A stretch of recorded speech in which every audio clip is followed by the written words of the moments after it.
Iya, pemirsa masih bersama kami dalam Newsroom dan masih di segmen dialog untuk membahas terkait taman di Jakarta, solusi untuk menekan polusi.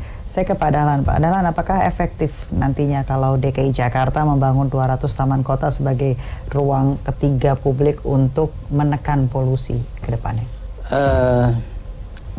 Salah satunya dengan menambah ruang terbuka hijau gitu. Tapi kebijakan yang diambil Gubernur DKI Jakarta ini sudah sangat efektif, artinya mengutamakan transportasi pejalan kaki, kemudian dengan sepeda, kemudian dengan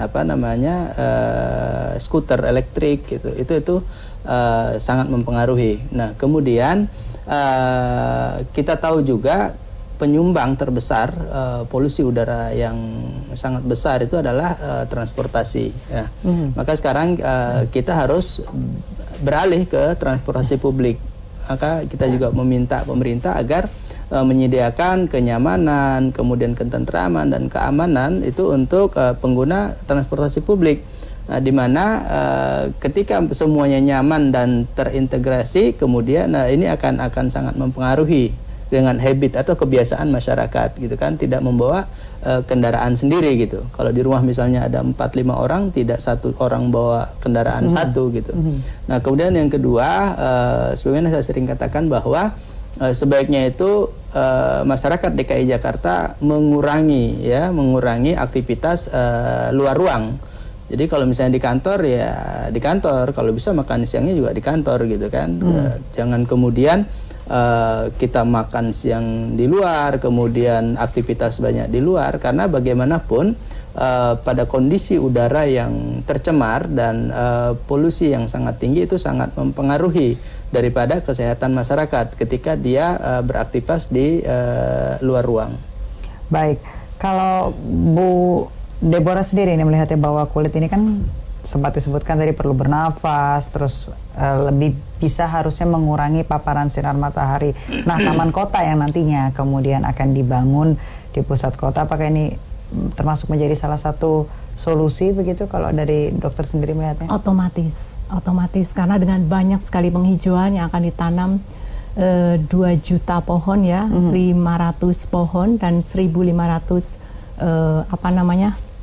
pohon hias seperti itu, otomatis banyak sekali radikal bebas yang diserap dan oksigen kita otomatis jauh lebih bersih dan kita lebih sehat baik paru-paru maupun kulit kita semua. Apalagi kalau ditambah buah-buahan yang mengandung banyak antioksidan tinggi, otomatis agak lumayan sekali lah menolong. Ya. Menolong untuk kemudian nanti kita bisa kulit dan juga manusia itu sendiri bisa bernafas lebih sehat begitu. Betul, ya dok ya. Iya.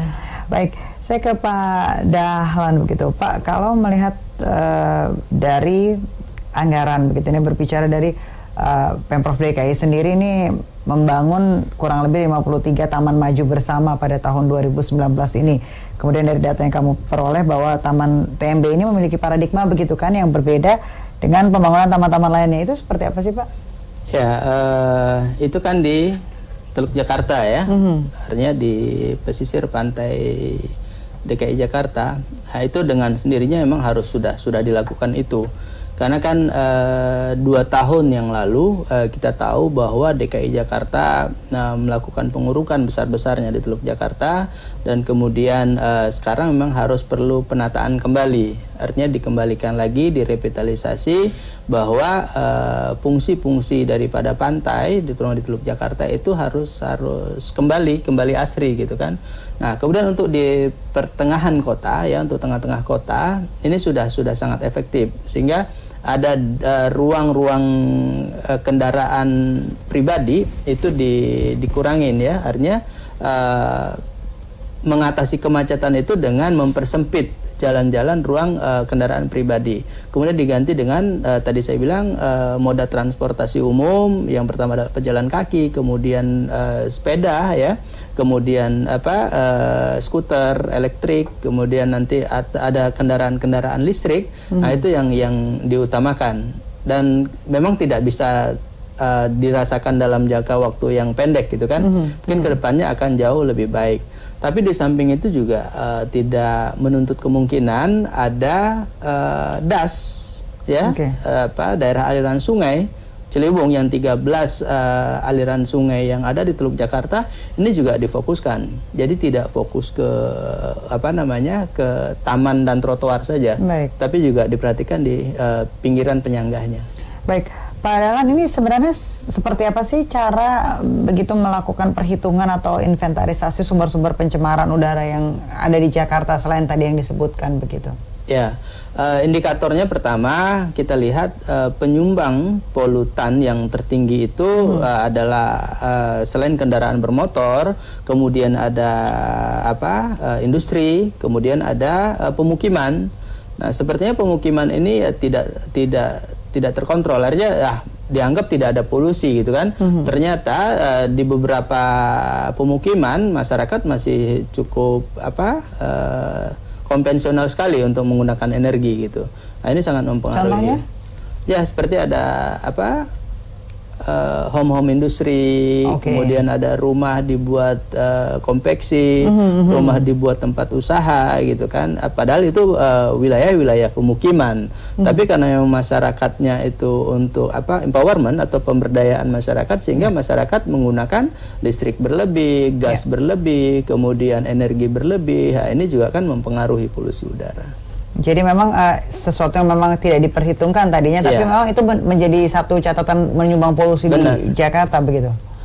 Kalau ke Bu Dokter sendiri nih, Bu, kalau melihat dari tadi sempat disebutkan bahwa polusi ternyata kita tahu nggak hanya dari kendaraan, nggak hanya dari industri, ternyata juga ada dari rumah-rumah. Nah, bagaimana harusnya warga ataupun baik terutamanya wanita begitu untuk bisa menjaga kesehatan ataupun minimal melakukan sesuatu yang bisa melindungi atau kulit dari paparan langsung baik matahari maupun polusi dari industri-industri rumahan seperti itu, Bu. Kalau menghindari matahari, kita malah justru sekarang update-nya dari matahari itu kita harus terkena sinar matahari jam 10 sampai jam 3. Jadi tetap harus ada aktivitas di itu mungkin 15 menit atau berapa seperti itu untuk tetap menjaga seluruh kesehatan badan kita dari dalam maupun dari luar juga gitu. Dan untuk menghindari semua ya dijaga semua segala kebersihan gitu. Jadi lifestyle-nya benar-benar sehat gitu.